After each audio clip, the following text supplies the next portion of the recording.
Hello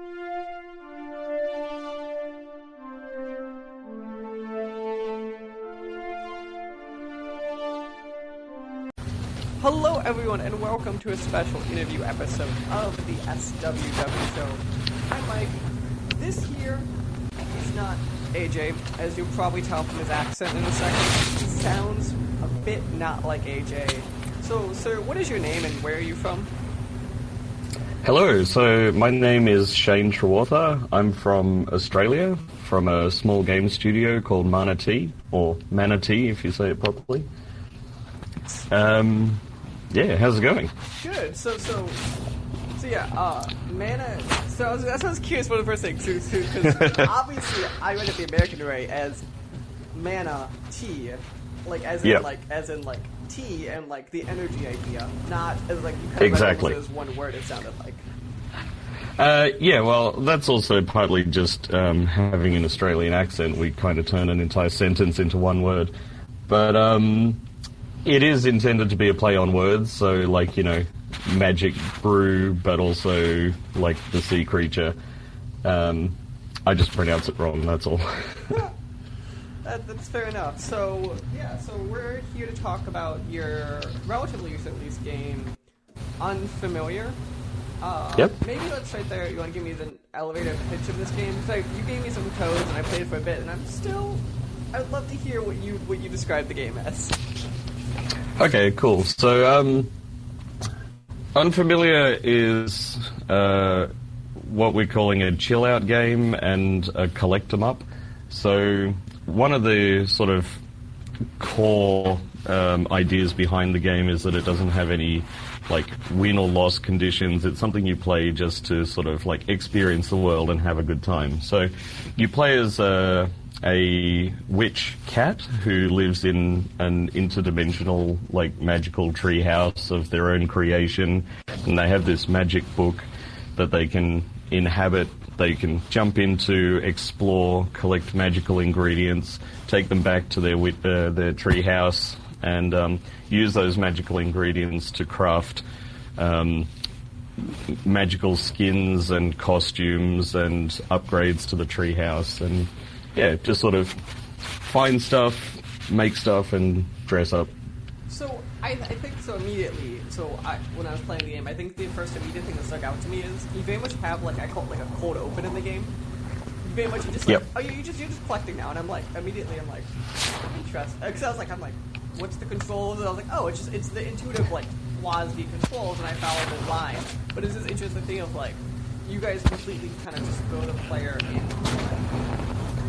Yeah, that was pretty deliberate. We wanted to avoid having any kind of really overt tutorial where there was like text pop-up saying, now you've got to do this, or now you've got to do this.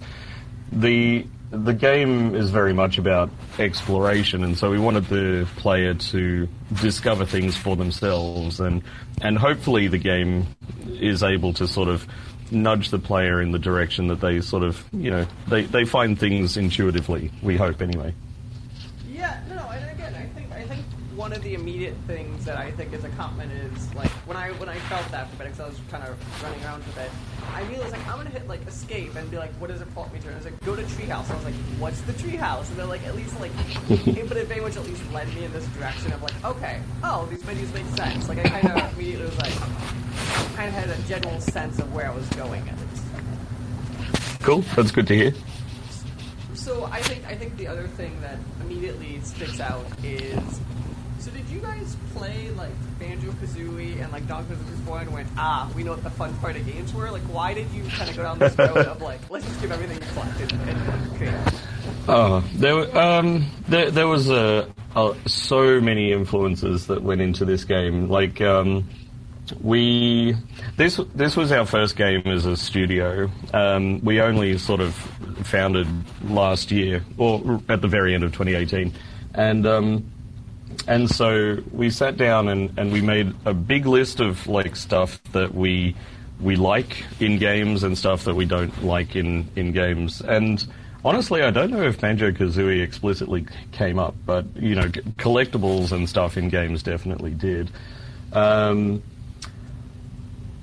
a few games that came up over and over and over again.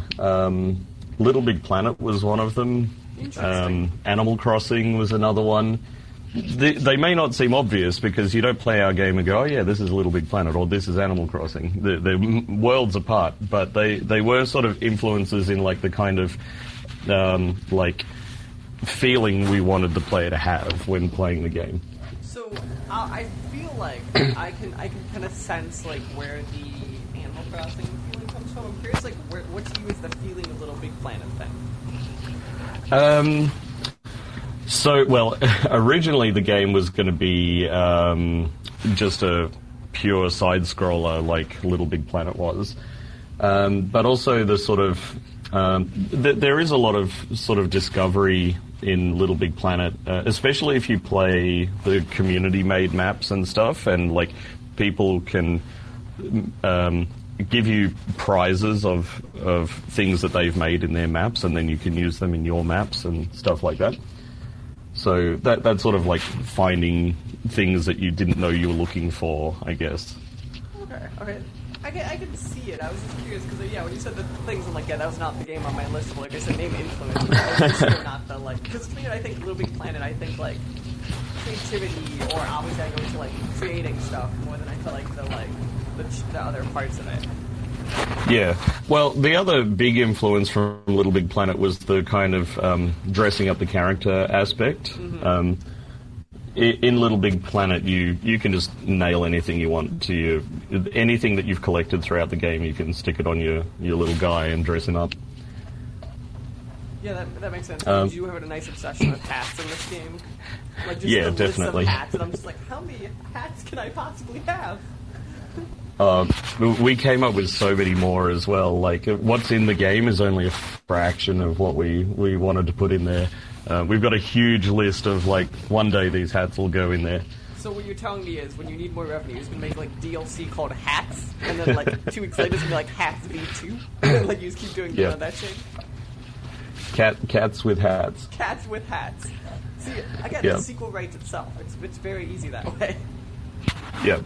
So, I think, kind of going on a list of things that really stick with this game, the next one I think is the music. I think it's a very, I think it's a very interesting choice of music. I don't know if I would have gone with it, so I was kind of curious where the influence of that came from. Again, a few influences, not as many as the gameplay, but the prime influence by far is... I don't know if you're familiar with the YouTube channel, like Lo-Fi Beats or whatever it's called, with the... I am aware of it just because I saw people panicking the other week that was being shut down. Oh, yeah, I know. That was terrifying. But it was also kind of amazing to see that, like, YouTube automatically backed it up as, like, some sort of, like, 13-month-long video or something. It was crazy.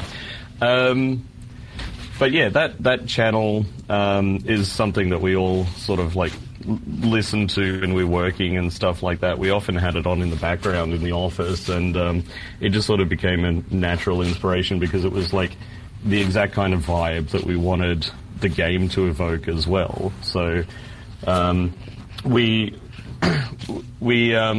didn't do the music in-house. It was outsourced to some musicians that we know. And we sort of pointed them at that and went, okay, this is the main thing we kind of want to use as reference, as well as a few other bits and pieces. And, yeah, they really delivered. Like, one of the main bits of feedback we've been getting since the game came out is how good the music is. People love it. Yeah, no, that was, again, it's one of those that, like, I would have gone here. But no, it fits, especially because I feel like your art style, going back to Little Big Planet thing for a minute, kind of has that kind of inherent lookish to it, like the, like, very papery look. Yeah, totally. Also, if I don't know if your audience is interested in this kind of thing, but we are actually, we do now have the soundtrack as a separate, separately purchasable thing on Steam. Okay. And, yeah, so, yeah.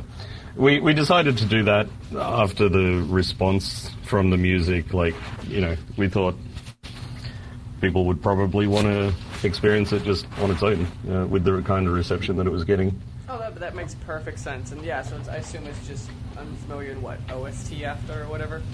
Yep. that's exactly it. Okay. I just kind of assume everyone goes with like, what's the default? So I have some now. That's gonna be an American-centric question for you. So I don't know if this translates to Australia well. Are you aware of like the Sabrina the Teenage Witch? Yeah, we had that on TV over here. Okay, so the question is, how much does that cat your inspiration, or what cat's your inspiration from fiction? We actually made a conscious effort to not make it like the Sabrina cat. Salem, I think its name is. Yeah, right. Tons of inspiration, actually. I think one of the early ones, let me just Google this quickly to make sure I'm getting it correct. It didn't really come out much in the final design of the cat, but one of the early inspirations that was getting thrown around a lot was the cat from Kiki's Delivery Service. Okay. Which I don't know the name of off the top of my head, but if it's a very cartoony looking cat, but sort of classic black cat, very big ears. But I can't remember where this particular detail came from, but we decided, because there was kind of like the worry that it would just be a generic black cat and not really have much character of its own or anything like that, and not really sort of stand out, especially with there being so many black cats in fiction. So pretty early on we sort of decided to focus on the tail as one of the defining character features, and just give it a really big, almost fox-like tail, big bushy tail. And I don't know if that's actually sort of like translated or been something that the audience has noticed at all, but I'm looking at it now, so I can kind of see what you're saying. That I feel like when you it depends on the cat you have too, like color wise, like how cat-like it is. I think that's what I put it. Yep. Because some reminds me of other cats I've seen. I feel like, at least it's like it being a cat compared to like when it's a pure like blackish one. I'm like, okay, no, I can see when you mention that tail being a little different. Yeah. Okay. We did try to make sure we didn't just overtly rip off any famous cats directly. So we cannot rename it Cat from Sabrina. Okay. Because to be fair, no. I feel like in fiction that is, if I said default like cat with that, like witch hat cat, I feel like that's what would pop up in most people's heads. Oh, definitely. And it did with ours as well, which is why we tried to make such a conscious effort to not just make it, Sabrina's cat. Okay. So I've got to ask, when you guys were designing this game, were there any other animals you guys tried, or is cat like just the thing that stuck with you? I don't know. I feel like maybe really, really early on there was one or two things sort of half-heartedly pitched, but when Cat was pitched, everyone was like, yep, okay, that's the thing. Because, it was sort of pitched in conjunction with the gameplay, so it wasn't just what would be a cool character to inhabit as the player. We had a pretty good sense of like the kind of gameplay experience we wanted the player to have, but we hadn't really worked out how to tie it all together yet. And so, the kind of like exploration and discovery being kind of, a cat's thing, like cats are always getting into stuff, and, they're kind of fun to poke at, and, yeah. Do you guys have cats in Australia? I know it's going to sound like a dumb American question. Yes.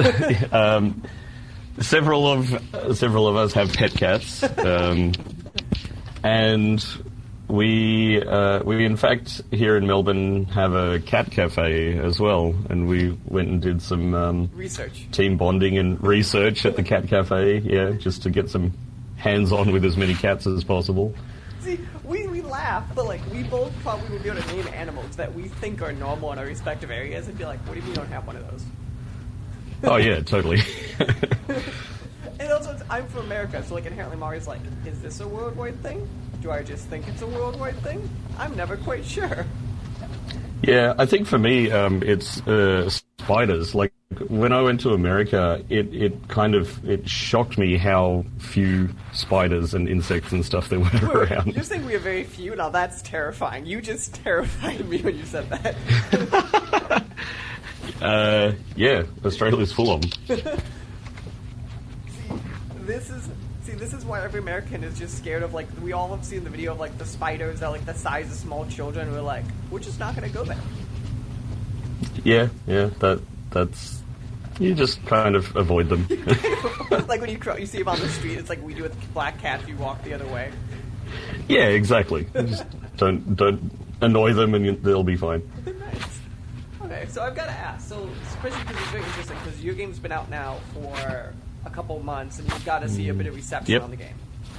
What do you feel like, looking back at the game now, while you're going through it, like, some things that, like, maybe you wish you'd done differently in the game, or stuff you kind of want to change in the future with it? Yeah, that's a really good question. Like, it's obviously sort of been... you can't help thinking about that kind of thing when you see people playing the game and stuff. And we've in the first week or two that it came out, we had a lot of people stream it, and so we were able to sort of like watch those streams and just like get really direct feedback from the audience, which is invaluable. And I mean, this might seem like a bit of a non-answer, but the top of that list for me is just I wish we had more time to put more into the game, because like one of the biggest criticisms that we've had from people who like the game, like there's just been a lot of people who straight up don't like the game, and that's fine, that's not for everyone. But a lot of the feedback that we've had from people who do like the game are like, I wish there was more to it. It's just, it was over too quick.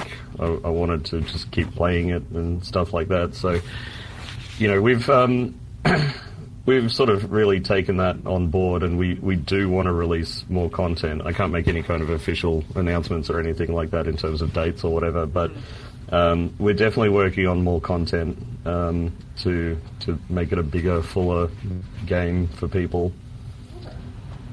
Is there anything that you, if you're looking back on, you're extremely proud of in the game? I mean, the cat turned out really good. I'm quite happy with how well the cat turned out. Our animator, Simon, I got to give him all the props in the world. He animated the cat in a way that just made people fall in love with it. So I think between the animations and the music, they're the two like things that people have been really kind of latching onto. But I also don't want to like leave any of the artists out either, because the art's been getting a lot of comments as well. We had a lot of people when we were showing it at PAX Oz last year sort of comment on how unique the art looked, and that was good to hear, because it was something that we, you know, deliberately kind of strove for. It didn't come out, you know, nothing ever comes out how you initially imagine it. In the very, very early days, we wanted the whole game to look like a pop-up book, like a full-on made-from-paper pop-up book that unfolded. But that very quickly made itself obvious that it was a bridge too far, so we sort of pared it back a little bit from that. But we had one person at PAX compare it to Okami, which I think is maybe a bit of a stretch, but I'll take it. So when we said pop-up, the obvious answer to me would be like going back to like Media Molecule and stuff would be Tearaway. It would be kind of like that look that was in my head. Tearaway was also another game that we sort of were referencing a lot, especially in the very, very early days when we wanted it to be a pop-up book. Okay. Yeah, so the game then is unfamiliar. It is on Steam, on itch. I believe that's all right. Currently, yes, Steam and itch. We're looking into other platforms in the future, but again, can't make any official announcements yet. Perfect. And then the website is... You're going to help me how to pronounce this website better. Is it just manateegames.com? Okay, yep, manateegames.com. We also, I believe, just have manatee.website, if that's easier to remember. That is... I appreciate how there's a .website. I had zero idea that was the thing. Yeah, I love the .website top-level domain. It's, yeah...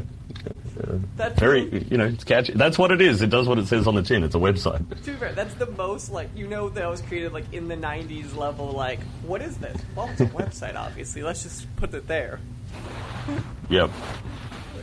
Well, thanks, Jane, for taking time out of my night, your day, after both of us having fun times trying to schedule this interview. Yeah, oh boy, was this a trick to coordinate. Well, yeah. Yeah, cool. Thanks very much, Mike. It's been a pleasure speaking to you. Yep. And have a good one. You too. Catch you around. Hello, everyone, and welcome to a special. I call this the Coronavirus 2020 shows, because we're all home, isolated. Well, I guess you might not be, but I get to be home in isolation right now. Yeah, so I'm Mike, and can you tell me what your name is, and what is the game that you are here to talk about? My name is Lauren, and we're here to talk about SSTR, also known as Sister. Sister, okay, so that just makes it about 20 times creepy. I'll give it that, just because the way you said it out loud. Oh yeah, that was our intention when we made it, actually. Because every time I would love your opening thing when it goes, "What's an SSTR?" and then it just goes, "Sister," the extra creepy level. Lauren, how about to start this then? Can you give me, what is your elevator pitch of this game? Okay, the elevator pitch for Sister. Okay, so you wake up on a colony ship, a spaceship from cryosleep, and you are confronted with a spaceship riddled with puzzles and gore and terror, and you're being hunted by the AI who can't seem to find you due to a lack of internal cameras. And so you have to solve these series of puzzles in order to eventually make it to the AI's control room and turn it off. The game is focused around exploration, puzzle solving, but first and foremost, we tried to keep horror in mind. Yeah, I think that would probably be it. So initially, I love the premise of this genius AI, but it can't see you at all. So you're immediately are you threatening? Are you not threatening? Oh yeah, we were really inspired by 1980s sci-fi. So I don't know if you have watched films like Aliens or what have you, but they kind of took their technology from the 80s and just said, hey, what if we had this in space? So they hadn't conceptualized touchscreens yet. So there's knobs, there's widgets, and there's grainy camera feeds. And so that's kind of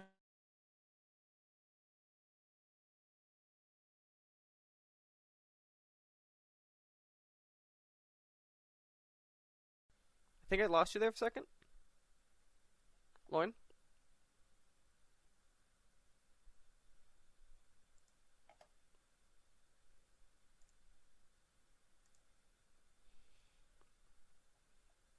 Are we back? I think we're good. I think I just lost you a second, yeah.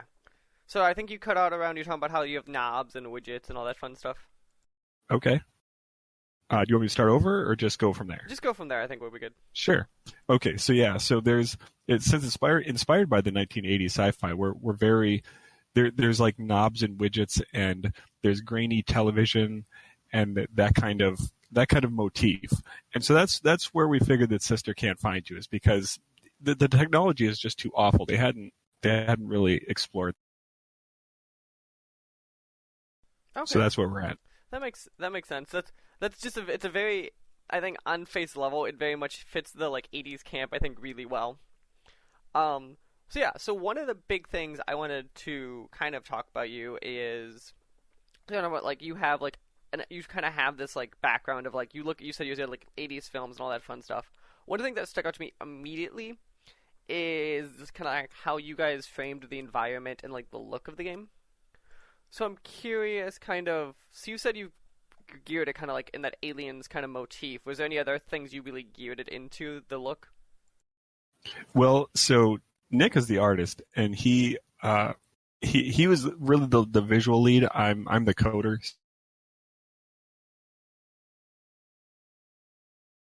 Okay.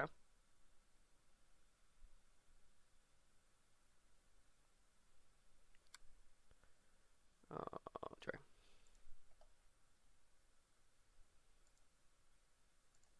Particular drawing from. Okay. Nice. And then looking at it some more, then so your background is coding. You said.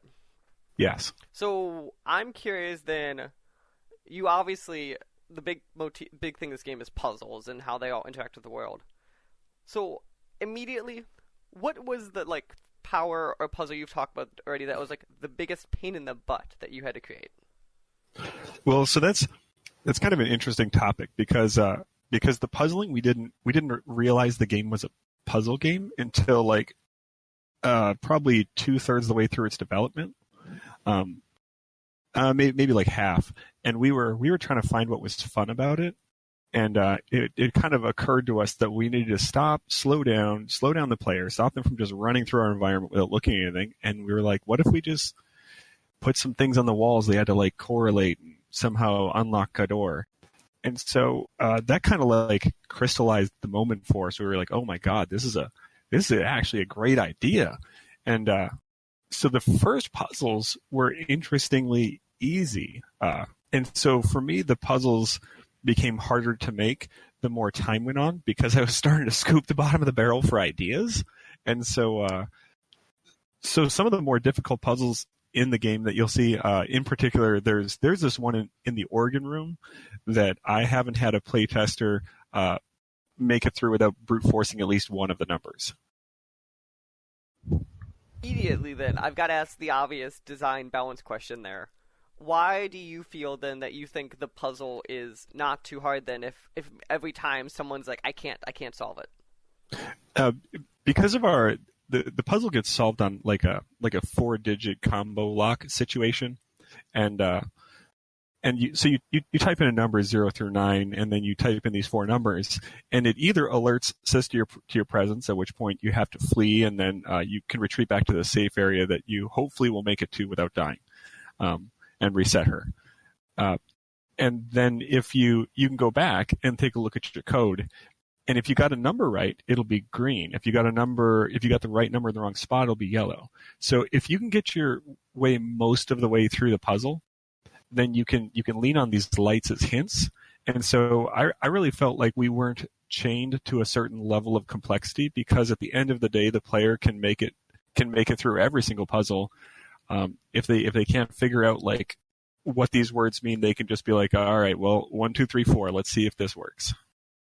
That kind of thing. That's a very interesting and I would say probably unconventional way of design in a lot of ways. Because inherently, I think when you think puzzles, you try to like figure out like what is the most fair or what is the most balanced. And I find it interesting this and point you're like kind of the goal of the puzzle. Like the puzzles inherently are fun, but you guys are using the puzzles more as I don't want to say slow down mechanic, but more so you kind of see where you're going, versus like they are originally the aspect you guys really focused on. No, you're absolutely right. You can see that like we put the puzzles in afterwards, and they became the sole focus of the game. But I didn't want to make the puzzles so easy that like anybody can figure them out. Like you probably played RPGs that have quote unquote puzzle dynamics. They'll have like a brick leaning up against a wall, and your character walks over it, drags it over to the square looking space in the ground, and they're like, "Oh my God, you solved it." I really don't like those, and so I wanted to make something hard, but hard things can be unsolvable. Right? Like if you're not thinking about the puzzle in the exact right way, you can't get across the finish line on that one, you know? So that's why we have the color lights, is because I wanted to make really hard puzzles, but I wanted you to have full control as a gamer. If you are tired of this puzzle and you want to move on, just brute force the code, you'll make it through. I'm curious then, kind of going down your mindset on that one then, why did you not just even give them like the blind button of being like, okay, I'm done with this like few steps then? That's interesting, right? And so the reason why we did this kind of like you have to deduce it is for that sense of discovery and accomplishment. One of the things that we've really noticed when we were playtesting this is that people love feeling like they beat something, like they beat the puzzle, and they feel that way even if they're just rando guessing a number. They still feel as if they beat the thing. It's not giving up, actually, because giving up is like, oh my god, this puzzle has beaten me, I'm just going to press the X button and move on. No, this is you still beat the puzzle. That's such an interesting way to look at it. I don't think I've ever thought of it that way, of even if you're having to beat it in a more trickster way, you still beat it, and in the end of the day, it's still your accomplishment. Yeah, it's still your accomplishment in the end. It was that was another one of those moments that we discovered along the way. I don't know if we could have like sat down and planned this out with like a notepad. I'm not sure what would have happened. Interesting. Okay. So one of the other things I want to talk to you about was, so you went to a few interviews I get to do that is during an active Kickstarter. Because usually we're going to be talking to people usually it's after the Kickstarter before they launch it. So you're in the middle of one right now. We are. So immediately, I've got to ask, how much work was this Kickstarter to just set up?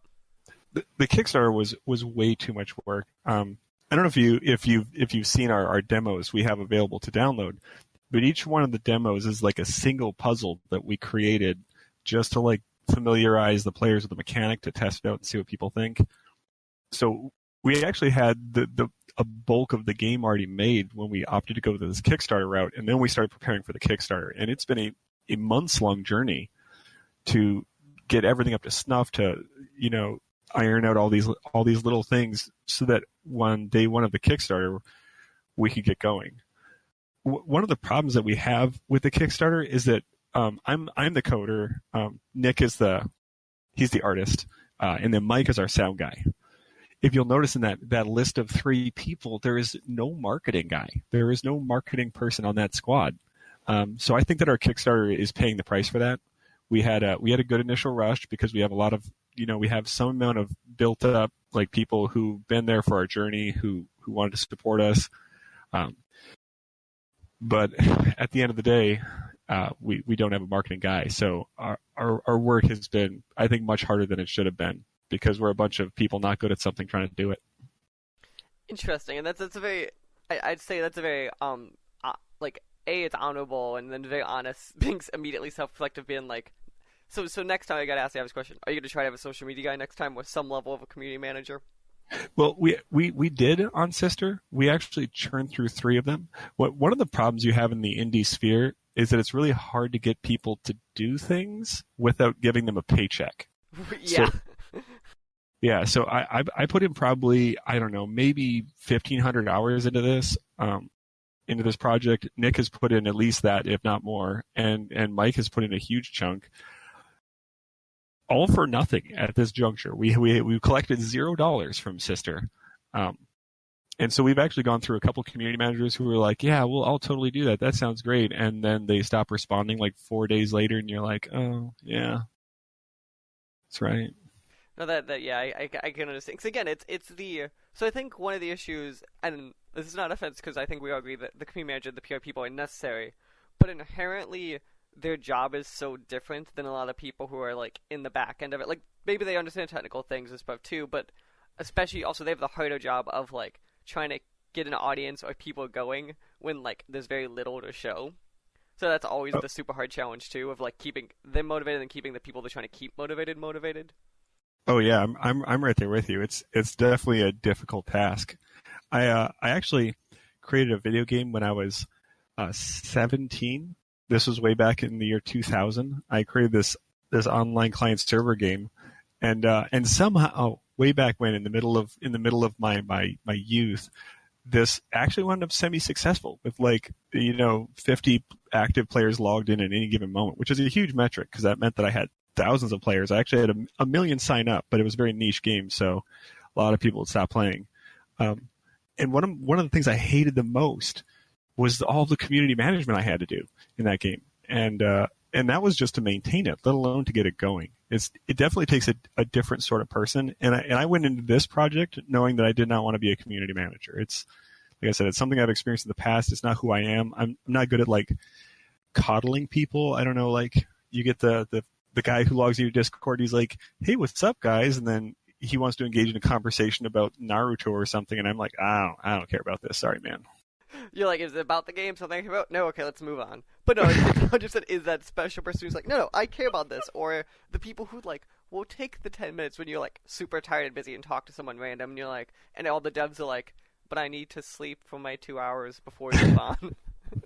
Yeah, it's like I already poured my heart and soul into this for the last like 5 hours, and then you want to talk about Naruto, and it's like I don't really have time for this right now. Interesting. Okay. So let's look at your Kickstarter then, and to be fair, you still have 24 days left. So it's we do. And I always stick with too. It's especially you guys have enough momentum at this point too. Where I think worst case for you guys, it's a learning experience of like what not to do next time, and it's a good kind of like even a foundational thing.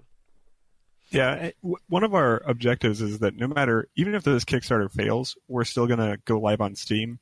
The Kickstarter's primary goal is to make a second module. Our first one is the medical module, and it's a bunch of word puzzles.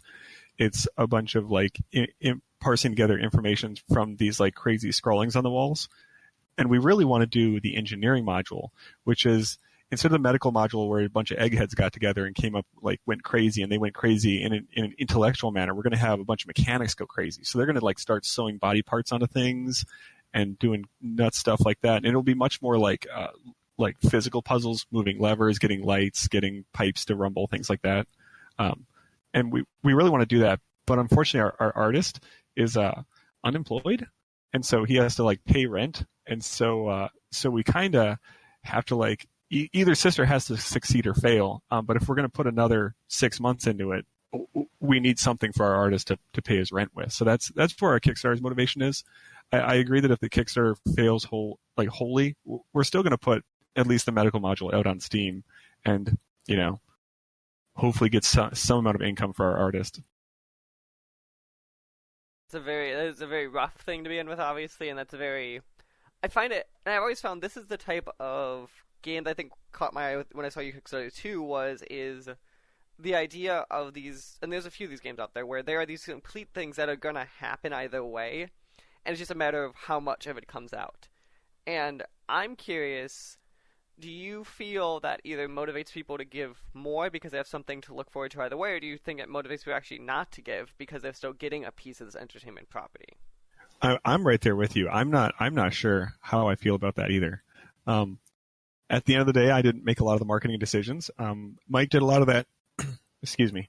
Mike has largely stepped in and been the marketing guy, although it's not his job by trade and it's not his passion. And so he set the directive on that. We had a few ideas we were banding around on what to do. One of them was doing a $1 Kickstarter where we set stretch goals to unlock various chunks of functionality. That was an idea that kind of got kicked around a bunch, but we wound up not settling on it. It does lend into that one of those things where it's like, are we motivating people to join us on this like journey of development and creating a thing, and like you get to be a part of it? Or do people just not care? They just want to purchase the thing and play the thing, and they don't really give anything about us.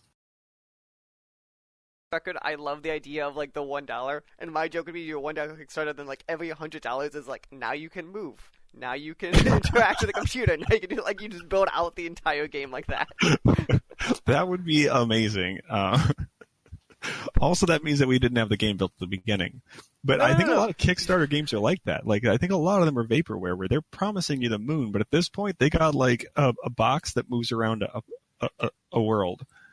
And so we did kind of have a finished product, and I don't know how much that demotivates people from coming in and being like, oh, yeah, I'd like to see this happen. They're like, oh, I'll just wait. I'll see what it looks like when it hits Steam. Yeah, that is always the rough. Like, I'm curious, and maybe we'll talk a year from now, this is the thing you guys do. I'm curious, like, if you do a year from now, 2 years from now, this is successful, if you go, let's just do the sequel via Kickstarter, I'm curious, like, does that change the dynamics of it, too? And it's always this weird sphere of, like, the different ways to do it, of, like, what is the best answer?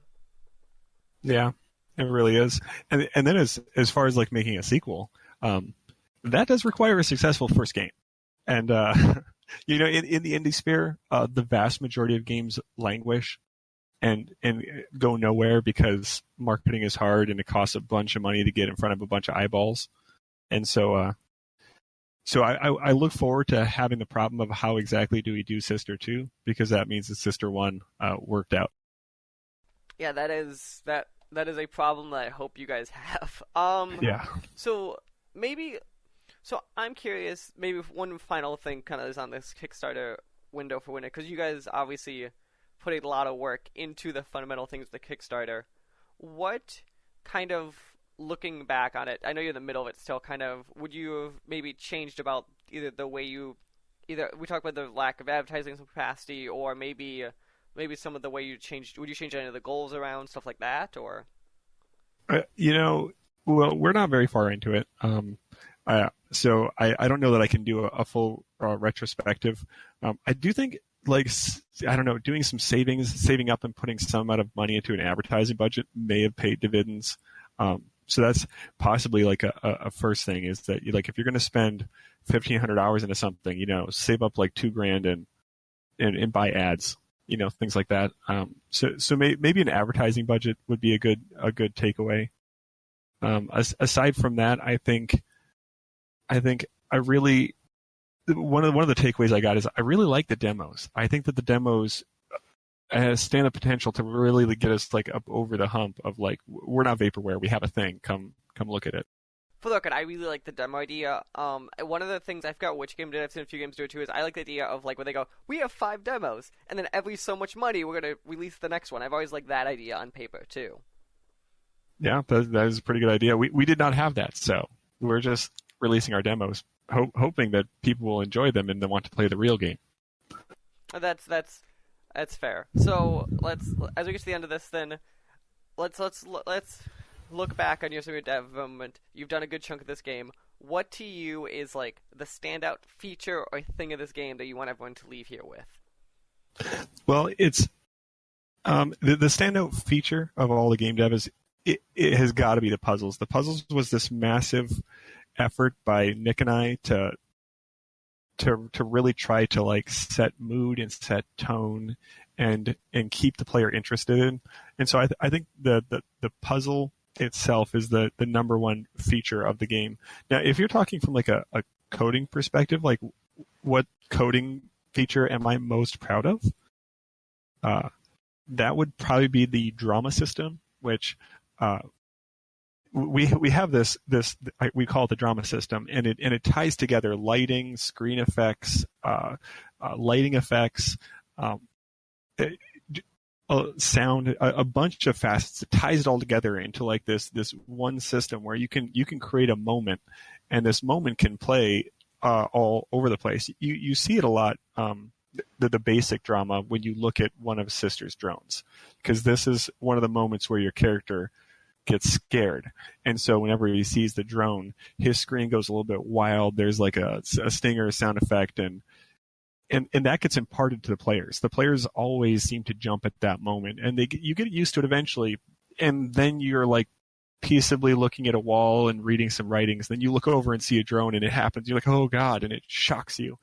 And that drama system gets used for a number of points in the full game. And we do roll into the demo a little bit. There's a few of the demos where we flicker the lighting, turn on body parts. It really makes it feel like your character is just going bonkers. And I really like the drama system. That's my favorite coded part. Yeah, that drama system definitely sounds really like that. I think objectively is a cool way to explore even like fear, because that's always, I think, the biggest concern is how do you make a player feel scared? Like, you're like, it should make them scared, but you always that one player goes, I'm not scared about anything. Yeah, we actually have one of those in our playtester group.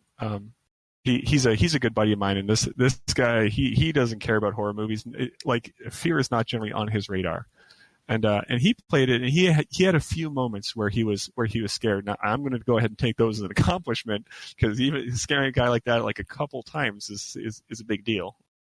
Nice. Well, great. So again, thanks for sitting down with me during this fun quarantine-esque state we all living in.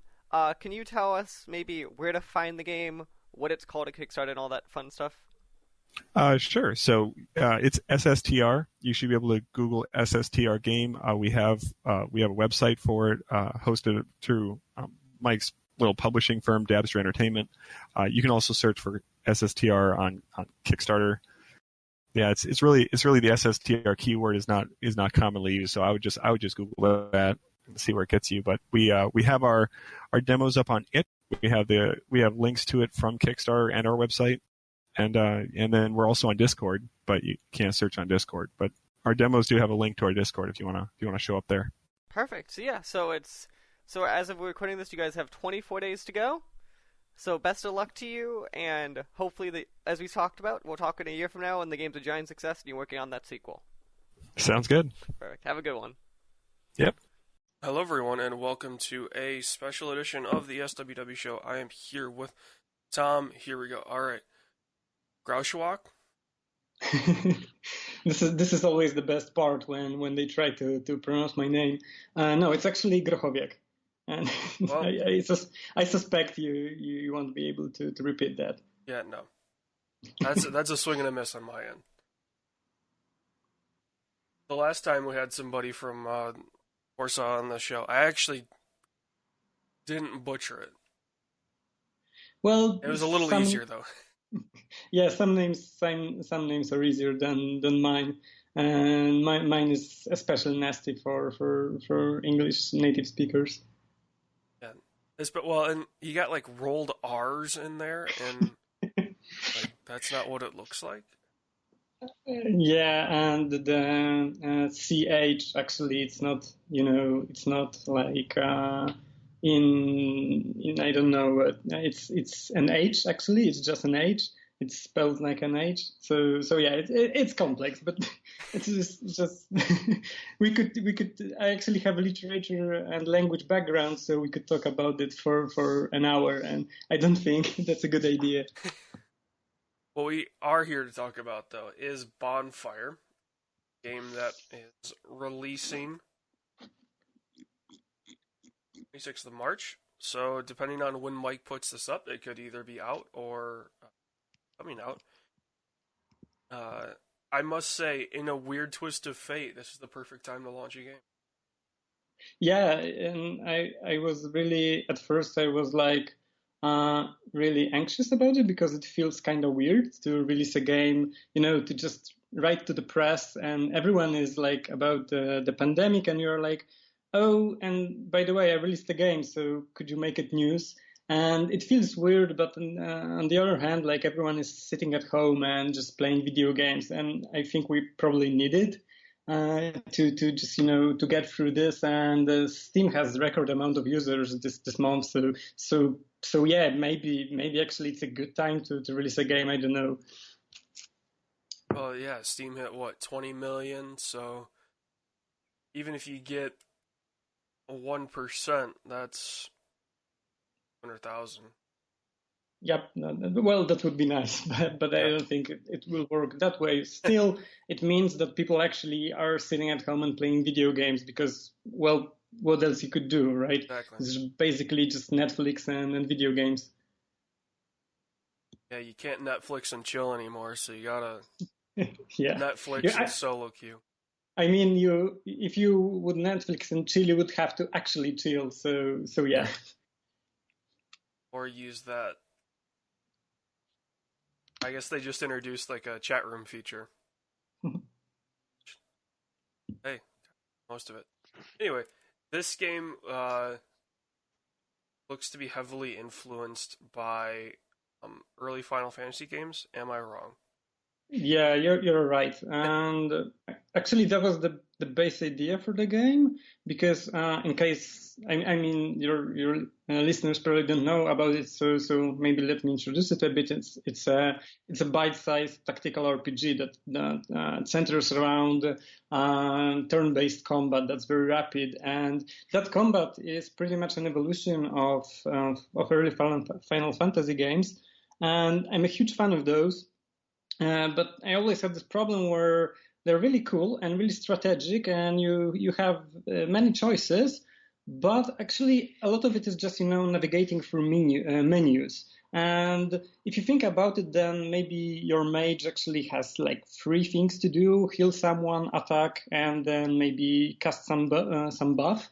But you have to navigate through menus with several spells, and a lot of this is not actually a choice. Like it's really not a choice if you're casting Fira or Firaga, because one of those is just better.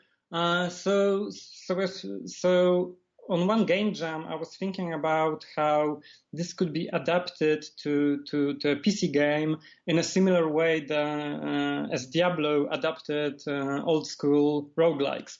Just make it clickety-click with mouse and just focus on what's important. And that's basically Bonfire, right? It's a game that you just every action, every skill, every item you use is just one click away, so you can just play every turn very, very quick. And instead of navigating through interfaces, you're just focusing on the combat, and it's like every battle is a sort of a logic puzzle you have to solve. And because it's so simple to control, it's all you can focus on, the strategy, the next action to do. I will say it's always fun when I'm on the Steam page right now, and the humor can come across in either GIFs or screenshots. And when you die, I've fallen apart and I can't get up. Perfect reference to the American healthcare system. Oh, ouch. Or Life Alert. Well, that's actually one of the NPCs, because none of the NPCs actually in the game is like an alive human being, because this game it's a fantasy game, but instead of instead of being about heroes who try to save the world, it's about heroes who fail to save the world, and they're just dealing with that. So one of the ideas was to never have any NPC, because it's a very lonely world. So no NPC is actually human, and one of the NPCs is this skeleton who's training you in different abilities and improving your stats. And you can go and visit him and just pay gold for stat increases. But sometimes when you come to him, he's like just laying around and falling apart on the floor, and he's like, nope, today I'm not doing it. And it's like everyone loves this NPC because, well, it's relatable. So yeah, this game has this kind of, it's very gloomy, but it's very gloomy in a kind of cute way. So something like that. It's gloomy in a fun way, not gloomy in a gloomy way. Yeah, it's like, well, I like to say that it's cute sad, because it's so depressing that it's cute how depressing it is. It's just playing around with those themes, but try to be lighthearted about it. Just to just not be this very edgy, gloomy game, because that's just not something we like. So there's this kind of humor there, like a bit like early Tim Burton movies, where they're sort of gothic and dark, but actually they're really cute. Yeah, you're not dark for dark's sake. There's some in a way of you like pointing a finger back at it and like laughing at it in a way that, like you said, like Tim Burton does in some of his early movies, where yes, they're dark, but he can kind of poke fun at it in a way. Yeah, it's like self-aware, but also just self-aware. having fun with it. Just yeah, well, what you said. I must say this is gonna be a game in which, even though I don't play a lot of them, this will be like I'm watching something on my second monitor, and it's a show I've watched 50 times. I'll fire up a game. Yeah, it's. I will say you are top on my alphabetical list, because there aren't many games that start with A that I have. So well, okay, that's a plus, I guess. But yeah, it was part of the design to just make a game that's like an RPG but can be played in a short session.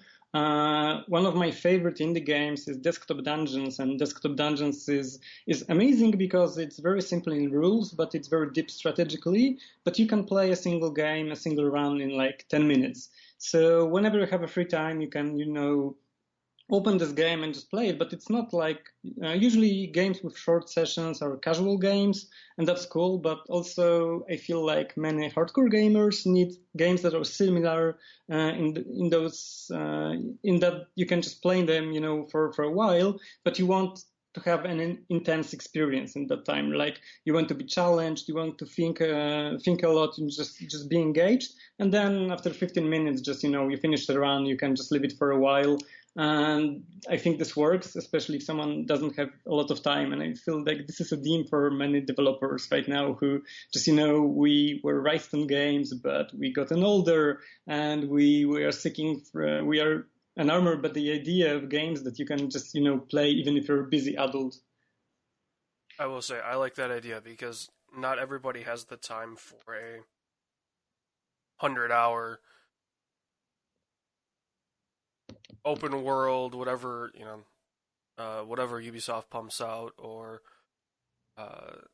Witcher or Cyberpunk. Although I will make time for that because that's yeah, that's the big one.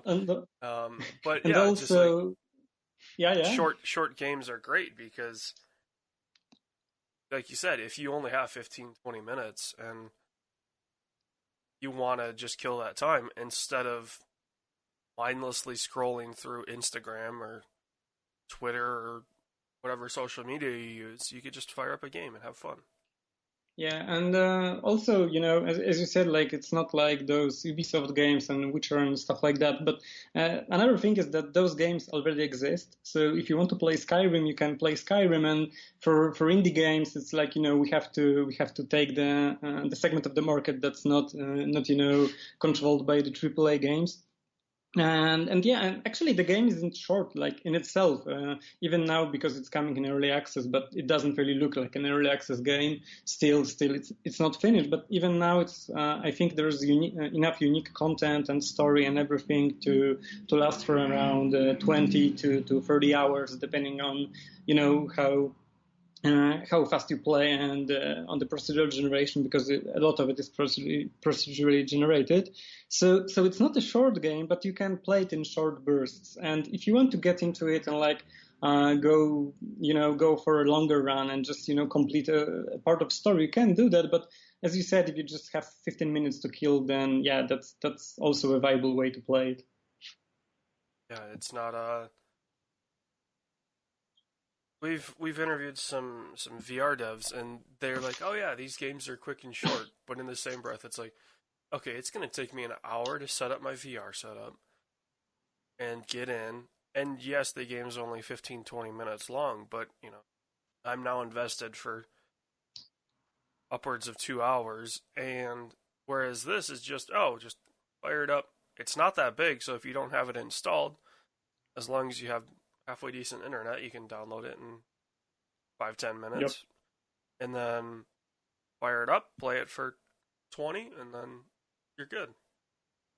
Yeah, and one of the things we did was, when we were considering everything about it, we figure out that we have to handle a story in a certain way, because I really didn't want it to be like typical roguelikes, which were very light on story. They just, because they're procedurally generated, they really get very abstract. And well, if you check earlier games about Marcube, my company, there are visual novels. So I really appreciate story in games and and exploring characters and stuff like that. But you can't really do that in short bursts. So we moved the burden of the story from world building and from a complex long storyline to characters. So you don't really learn much about the world. You don't really have one continuous story that you have to follow, but you learn a lot about the characters, and every now and then you see some funny scene